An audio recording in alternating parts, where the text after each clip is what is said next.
Bureau of Customs carried out a search warrant in the property of the Discayas in Pasig City and found only 3 of the 12 luxury vehicles in the premises. Tatlo na lang po ang nakita.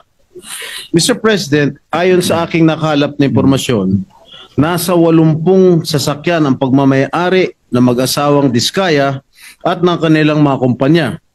Mula sa 80, nasa mahigit kumulang na 40 ang luxury vehicles. Ipapakita ko po sa screen ang breakdown ng mga sasakyan na ito.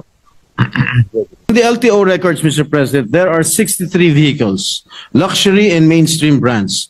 Kasama po dyan yung mga binanggit ni Sara Discaya kahapon sa hearing na Rolls-Royce, Kulinan, Bentley Bentayga, 2 GMC Yukon Denali, Cadillac Escalade, Mercedes-Benz Wagon, G63, Range Rover Evoque.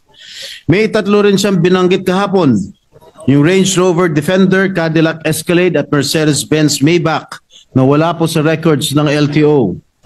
Sa pinag-uusapan na nag-viral na YouTube channel ni Julius Babaw, meron pang 8 luxury vehicles na wala sa tala ng LTO na nakapangalan sa mag-asawang Discaya. Mr. President, this is totally outrageous. And I would just like to spread this into the records, Mr. President. Thank you, Mr. President.